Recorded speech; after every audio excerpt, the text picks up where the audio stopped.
83. kiri, abielu institutsioon. Järgnev lugu käsitleb abielu institutsiooni varaseid algeid. Abielu institutsiooni areng on kulgenud kombelõdvast ja valimatust paaritumisest karjas läbi mitmete variatsioonide ja kohanemiste kuni nende abielu normideni, mis kulmineerusid lõpuks paaris abieludes, ühe mehe ja ühe naise liidus kõrgeimasse ühiskonnakorda kuuluva kodu loomiseks. Abielu on olnud korduvalt ohus, nii omandi kui ka usutavad on abielu kombeid tugevasti toetanud, kuid see tegelik mõjur, mis abielu ja sellest tulenevat perekonda alati kaitseb, on lihtne ja loomupärane bioloogiline tõsiasi, et mehed ja naised ei saa teineteiseta elada, olgu nad kõige primitiivsemad metslased või kultuurseimad surelikud. Just sugutung ajendab isekat inimest olema loomast parem. Hooliva ja rahuldust pakkuva seksuaalsuhtega kaasneb teatav enesesalgamine, mis kindlustab altruistlike ülesannete ja arvukate rassile kasulike koduste kohustuste võtmise. Selles suhtes on suguelu olnud metslase märkamatu ja aimamatu tsiviliseerija, sest see sama sugutung sunnib inimest automaatselt ja alati mõtlema ning lõpuks juhib armastama. Esimene. Abielu kui ühiskondlik institutsioon. Abielu on ühiskonna mehhanism, mis peab reguleerima ja kontrolli all hoidma paljusid füüsilisest kahesoolisusest tulenevaid inimsuhteid. See institutsioon, abielu, toimib kahes suunas. Esiteks, isiklike seksuaalsuhete reguleerijana. Teiseks, järglaskonna, pärimisõiguse, õigusjärgluse ja ühiskonnakorra reguleerijana, mis on abielu vanem ja esialgsem funktsioon. Abielus tekkiv perekond iseenesest koos omanditavadega stabiliseerib abielu institutsiooni. Teised abielu stabiilsust kindlustavad tugevad tegurid on uhkus, edevus, rüütellikkus, kohusetunne ja usulised veendumused. Ent vaatamata sellele, kas abielu taevas heaks kiidetakse või mitte, sõlmitakse see vaevalt küll taevas. Inimperekond on selgelt inimlik institutsioon, evolutsiooni tulemus. Abielu on ühiskondlik, mitte kiriklik institutsioon. Religioon peaks, tõsi küll, seda võimsalt mõjutama, kuid ei tohiks võtta endale ainuõigust seda kontrolli all hoida ja reguleerida. Algeline abielu oli eeskätt tootev, ka nüüdisajal on see sageli ühiskondlik või äriline suhe. Andiidi tüvikonnaga segunemise ja areneva tsivilisatsiooni kommete mõjul muutus abielu aegamööda vastastikuseks, romantiliseks, vanemlikuks, poeetiliseks, kiindumuslikuks, eetiliseks või isegi idealistlikuks suhteks. Ürgsel paari heitmisel oli aga valiku ja niinimetatud romantilise armastusega minimaalne seos. Mees ja naine ei olnud varastel aegadel palju koos. Nad isegi ei söönud kuigi sageli ühiselt. Vanaja inimeste kiindumus ei olnud kuigi tugevasti seotud sugudevahelise külgetõmbega. Nad kiindusid teineteisesse suures osas tänu koos elamisele ja töötamisele. Teine. Kosimine ja kihlus. Ürgaja abielud kavandati alati poisi ja tüdruku vanemate poolt. Ülemineku etapil sellelt tavalt vaba valiku aegadele kasutati abielu vahendajaid ehk professionaalseid kosjasobitajaid. Nendeks olid algul habemeajajad, hiljem preestrid. Abielu oli algselt rühma, seejärel perekonna otsustada. Isiklik ettevõtmine on sellest saanud alles hiljuti. Ürgsed abielud sõlmiti sunniviisil, mitte külgetõmbe mõjul. Naine ei olnud varastel aegadel suguelu suhtes ükskõikne, kuid ta tunnetas talle kommetega sisendatud soolist alaväärsust. Nii nagu kauplemisele eelnesid röövretked, eelnes lepingulisele abielule vallutusabielu. Mõni naine aitas enda röövimisele kaasa, et pääseda oma hõimu vanemate meeste võimu alt. Nad eelistasid langeda teisest hõimust tulnud omavanuste meeste kätte. See valsk põgenemine oli jõuga vallutamise ja hilisema võrgutava kosimise vaheline ülemineku etapp. Üks varasemaid pulmatseremooniaid oligi põgenemise matkimine, kuigi levinud teguviisi omamoodi kordus. Hiljem sai pruudiröövi imiteerimisest korrakindel pulmatseremoonia osa. Nüüdisaegse neiu teeseldud vastupanu vallutamisele ja häbelik suhtumine abiellu kuuluvad vanade tavade juurde. Pruudi kandmine üle läve meenutab mitmeid iidseid tavasid, mis pärinevad muu hulgas ka naiseröövi aegadest. Naisel pole pikka aega olnud täielikku vabadust ise abielupartnerit valida, kuid arukamad naised on alati osanud sellest piirangust oma tarkuse ja kavalusega mööda hiilida. Mees on kosimisel tavaliselt aktiivsem pool olnud, kuid mitte alati. Mõnikord algatab abielu ametlikult või varjatult naine. Tsivilisatsiooni arenedes on naise roll kõigil kosimise ja abielu etappidel üha kasvanud. Armastuse, romantika ja isikliku valiku tähtsuse kasv abielueelsel kosimisajal on andiitide panus maailma rahvaste heaks. Sugupoolte vahelised suhted arenevad soodsalt. Paljude edenevate rahvaste seas on kasu- ja omandimotiivid asendumas mõnevõrra idealiseeritud ettekujutusega sugudevahelisest külgetõmbest. Sugutung ja kiindumus on elukaaslase valikul külma kaalutlust välja tõrjumas. Kihlus oli algselt abiellumisega samaväärne, varajaste rahvaste seas olid seksuaalsuhted kihluse ajal traditsiooniliselt lubatud. Hilisemal ajal on religioon suguelu kihlumise ja abiellumise vahelisel perioodil tabuks tunnistatud. 3. Ostmine ja kaasavara. Vanaaja inimesed ei usaldanud armastust ega lubadusi, vaid arvasid, et kestva liidu garanteerib mingi käega kasutav tagatis, omand. Seetõttu peeti naise ostuhinda pandiks või tagatissummaks, mille mees lahutuse või mahajätmise korral kaotab. Kui pruudi ostuhind oli tasutud, lubati paljudes hõimudes tema nahale mehe märk põletada. Aafriklased ostavad praegugi endale naisi. Armastuse ajel võetud naist ehk valge mehe naist võrdlevad nad kassiga, sest ta ei maksa midagi. Pruudinäitused olid sündmused, mille puhuks tütred pandi kauneisse rõivastesse ja ehiti, et neid avalikult näidata ning saada nende kui naiste eest kõrgemat hinda. Ent neid ei müüdud kui loomi. Hilisemad hõimud ei lubanud abielu naisi edasi müüa. Samuti polnud naise ostmine alati vaid külmavereline rahaline tehing. Naist võis omandada ka teene eest. Kui muidu soovitud mees ei suutnud oma naise eest tasuda, võis tütarlapse isa teda endale pojaks võtta, sest siis tohtis ta abielluda. Ja kui vaene mees tahtis naist võtta ega suutnud ahnele isale nõutavat hinda maksta, avaldasid hõimu vanemad sageli isale survet, mille tulemusena ta oma nõudmisi vähendas, sest muidu oleks noor naine võinud põgeneda. Tsivilisatsiooni edenedes ei tahtnud isad enam jätta muljet, et nad müüvad oma tütreid, võttes küll endiselt vastu pruudi ostuhinna. Panid nad aluse tavale teha paarile väärtuslikke kingitusi, mis olid ostuhinnaga umbes samaväärsed.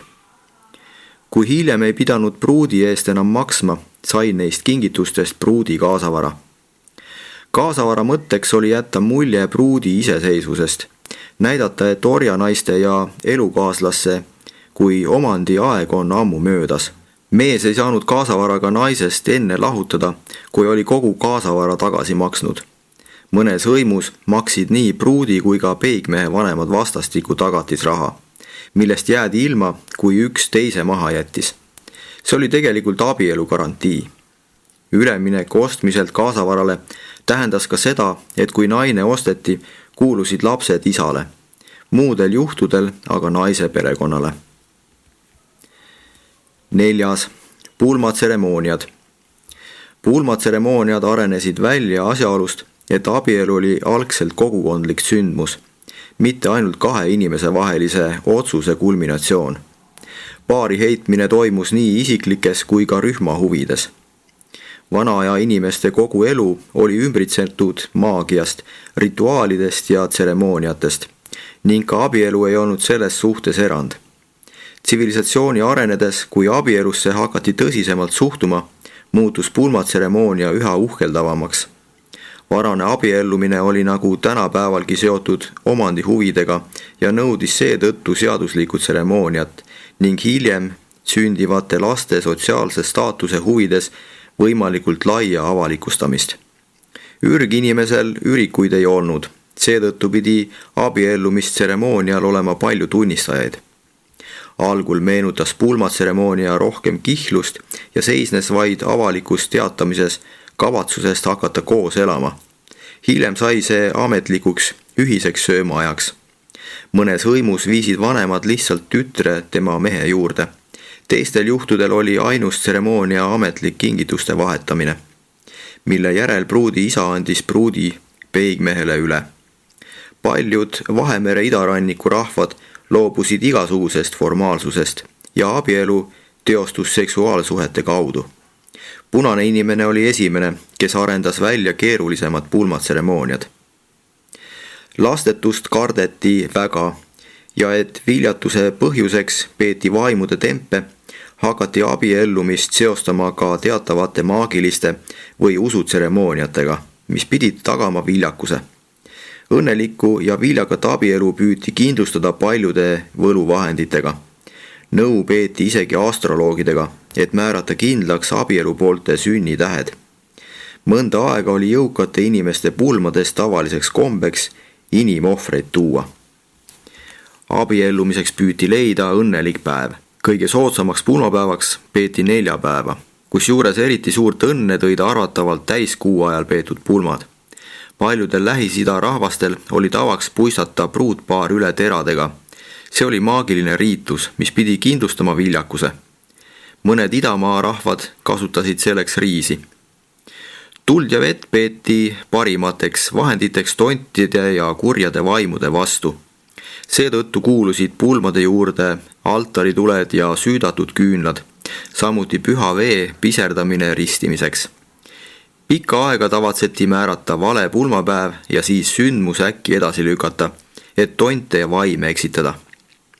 Pruutpaari narrimine ja kõik mesinädalaid veetvale paarile mängitavad vingerpussid pärinevad neist kaugetest aegadest, mil vaimude nähes peeti paremaks näida õnnetu ja ahistatuna, et mitte neis kadedust tekitada. Ka pruudiloori kandmine pärineb ajast, mil peeti vajalikuks pruuti varjata, et tondid teda ära ei tunneks ning peita tema ilu vaimude eest, kes muidu kadedaks muutuksid.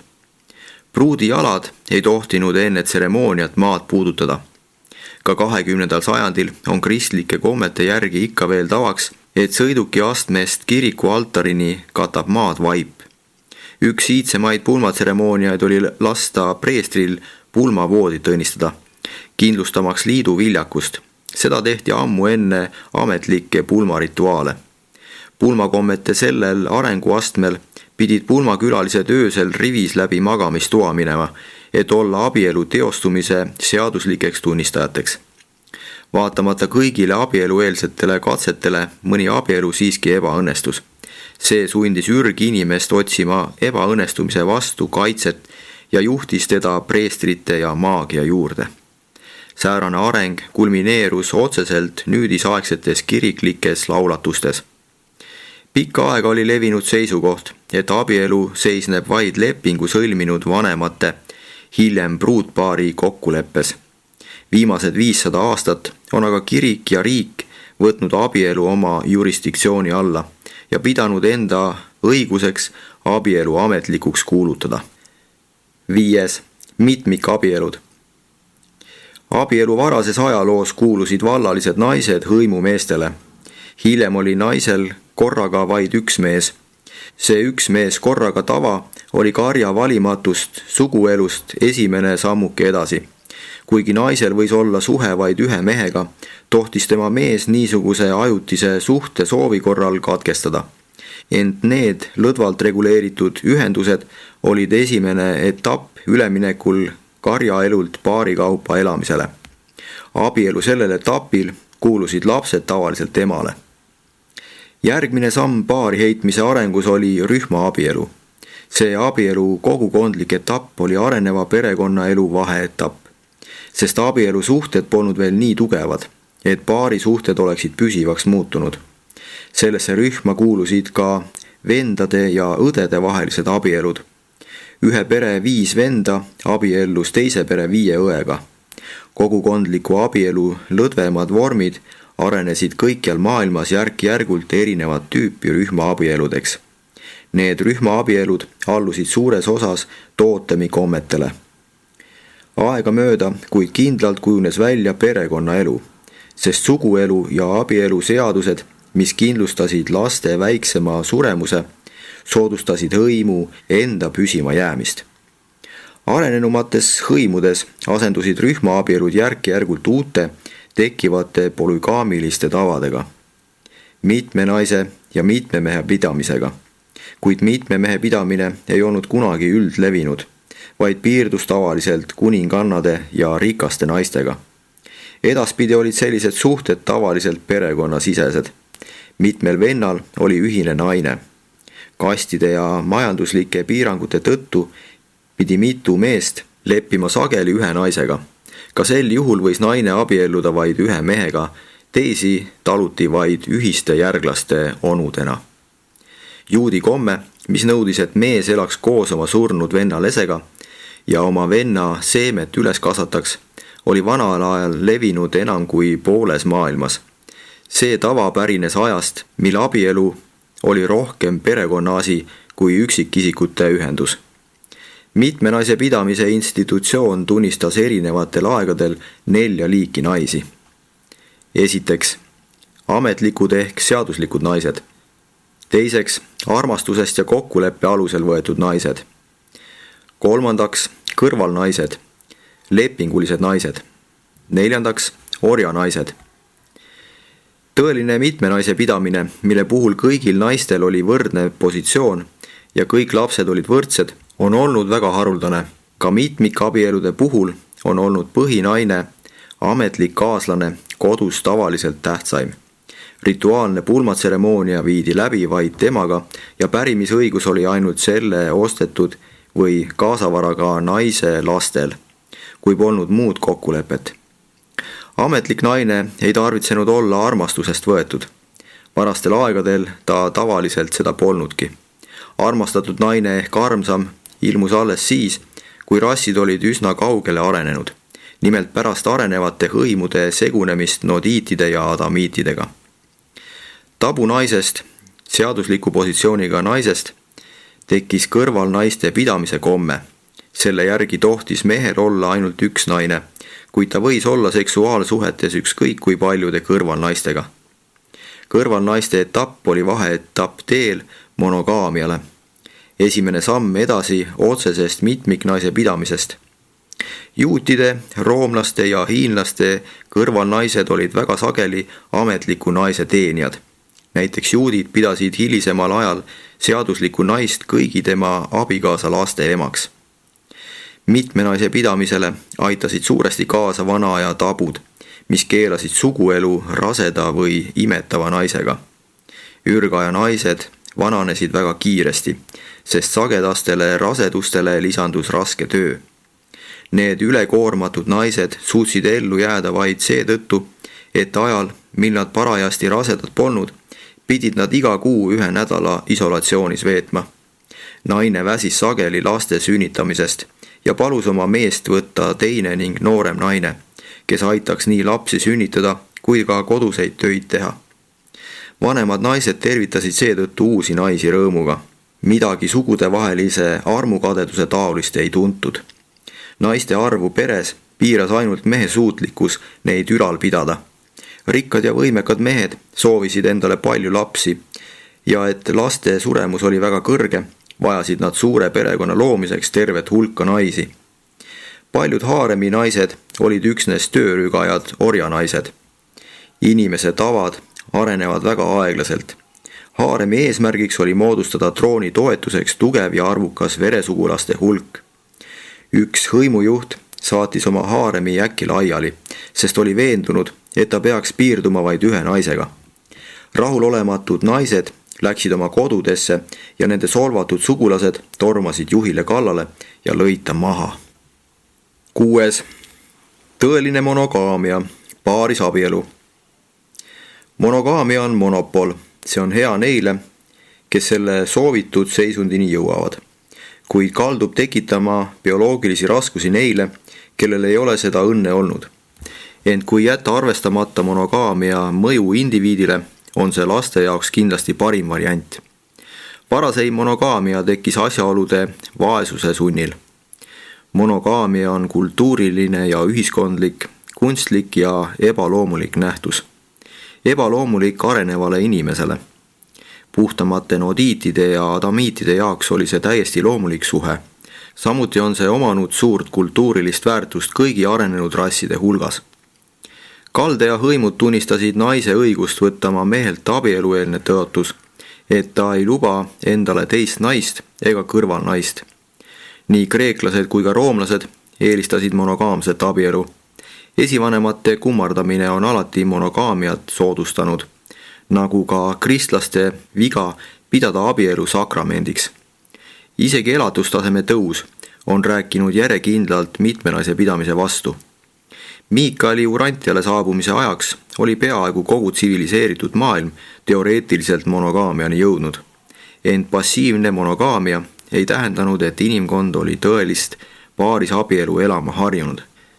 Taotledes küll sihina monogaamset, ideaalset paarisabielu, mis on ikkagi omamoodi monopoolne sugupoolte vaheline ühendus, ei tohi ühiskond jätta arvestamata nende õnnetute meeste ja naiste mitte kadestatavat olukorda, kes ei leia endale selles uues ja täiuslikumas ühiskonnas kohta, kuigi on andnud oma parima, et sellega koostööd teha ja selle nõudeid täita. Suutmatus leida ühiskondlikus konkurentsis paarilist võib tuleneda kehtivate kommete seatud ületamatutest raskustest või arvukatest piirangutest. Tõesti, monogaamia on ideaalne nende jaoks, kes on selleni jõudnud, kuid tekitab paratamatult suuri raskusi neile, kes jäävad külma kätte üksildast elu elama. Vähesed õnnetud on alati pidanud kannatama, et enamik saaks areneva tsivilisatsiooni arenevate kommete alusel edasi liikuda.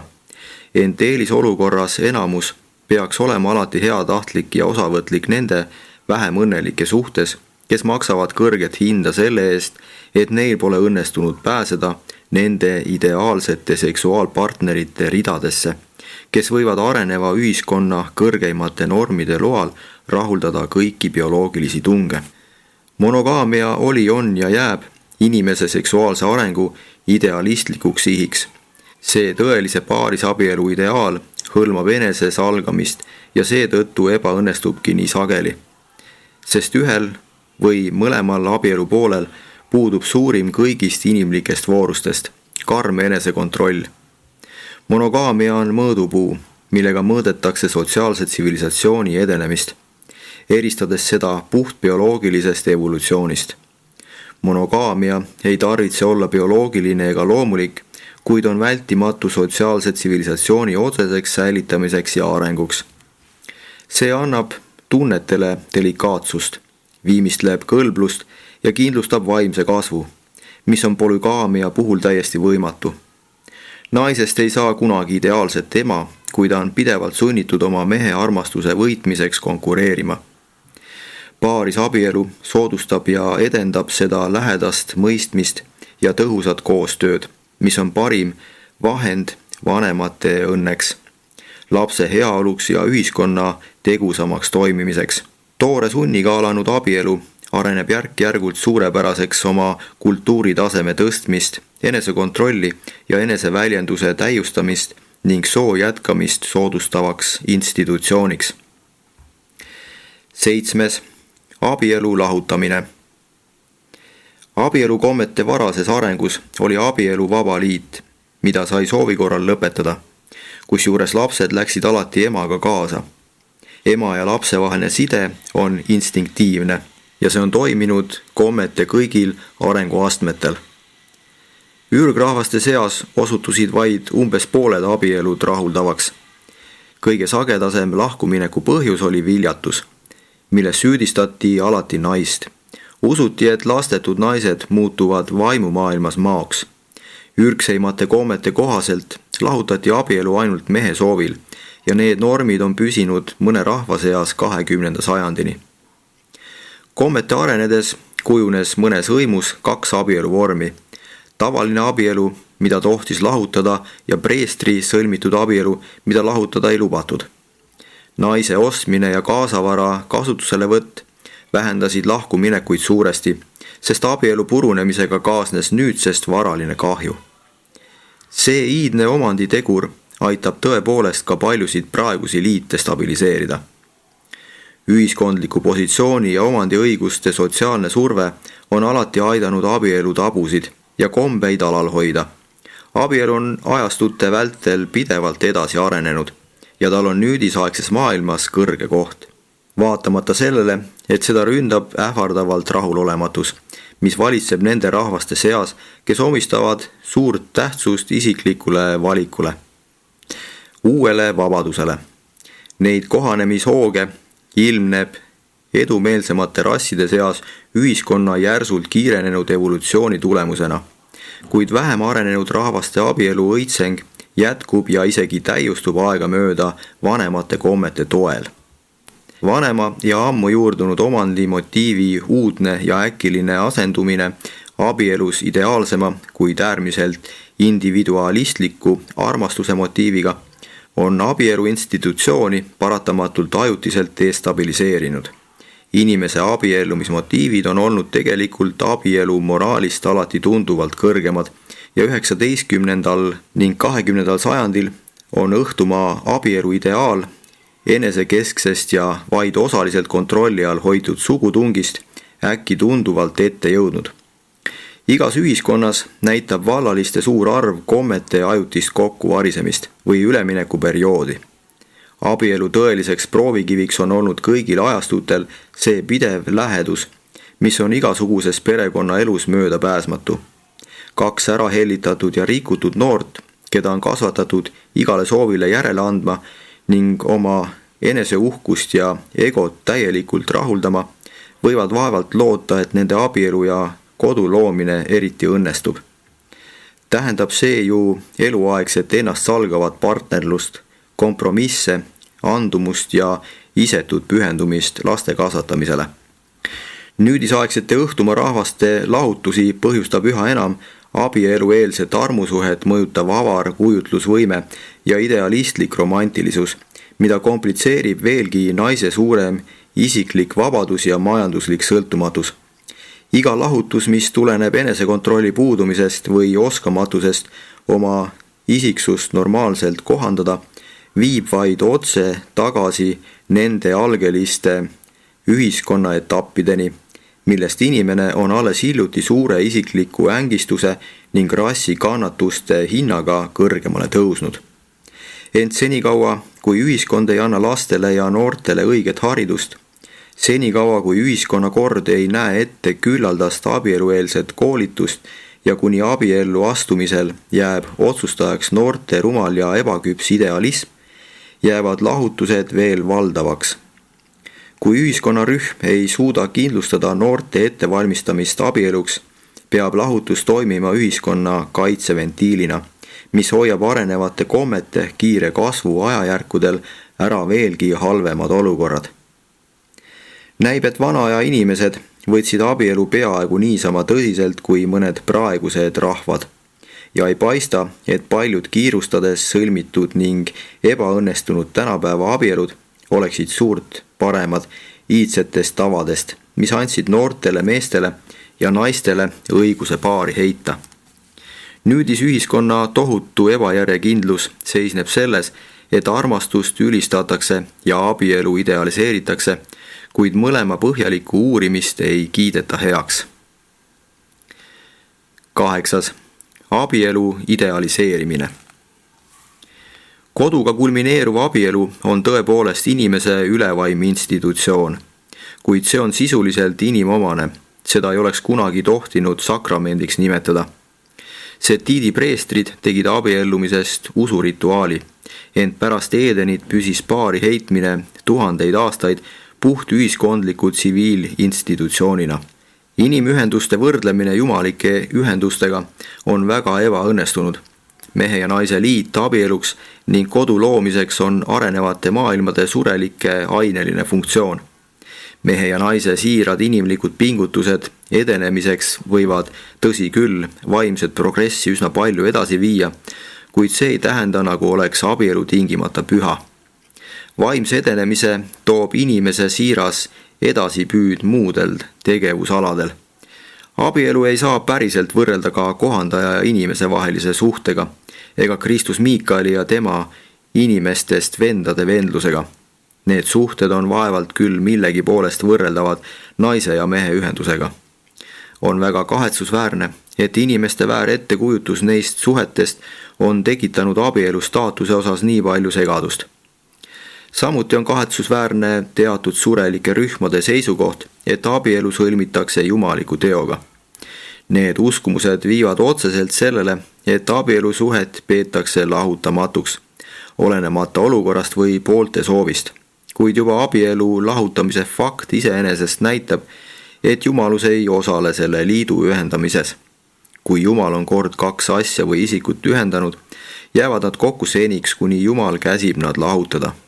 Ent abielu on iniminstitutsioon ja kes peaks otsustama ja ütlema, missuguse abielu võiksid universumi kõrged juhendajad heaks kiita ja missugune liit on oma loomult ning päritolult siiski puht inimlik. Ometi on kõrgetel sfääridel abielu ideaal olemas. Iga kohaliku süsteemi keskus maailmas esindavad Jumala ainelised pojad ja tütred oma abielu sidemetega järglaste sigitamise ja kasvatamise eesmärgil loodud mehe ja naise liidu kõrgeimat ideaali. Ideaalne surelik abielu on siiski inimlikult püha. Abielu oli ja on praegugi inimese ülim unistus ajalikust ideaalist. Kuigi see kaunis unistus nii harva täielikult täitub, püsib ta kauni unistusena, mis meelitab edenevat inimkonda alati veelgi suuremat inimlikku õnne püüdma. Ent noortele meestele ja naistele tuleks õpetada midagi ka abielu tegelikkusest, enne kui nad satuvad vastamisi perekonna elu rangete nõudmistega. Noorusideaale tuleks kainestada illusioonide mõningase abielueelse hajutamisega. Abielu idealiseerimist noorte poolt ei tohiks aga maha suruda. Nendes unistustes sisaldub nägemus perekonnaelu tulevasest sihist. See suhtumine on ühtaegu nii stimuleeriv kui ka kasulik. Kui ei tekita ükskõiksust abielu ja hilisema perekonnaelu praktiliste ja igapäevaste nõuete täitmise vastu. Abielu ideaalid on viimasel ajal palju edasi liikunud. Mõne rahva seas on naisel oma elukaaslasega peaaegu võrdsed õigused.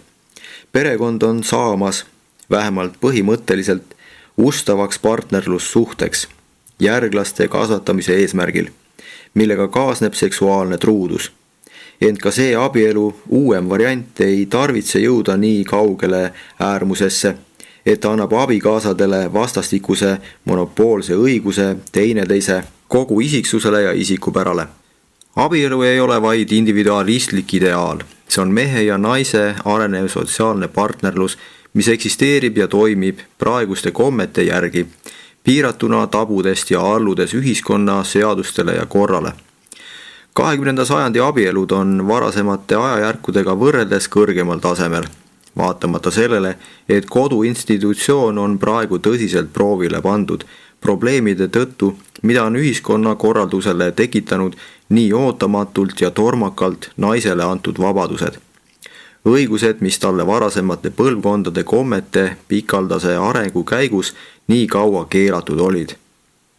Esitanud Urantiale määratud Seeravite juht.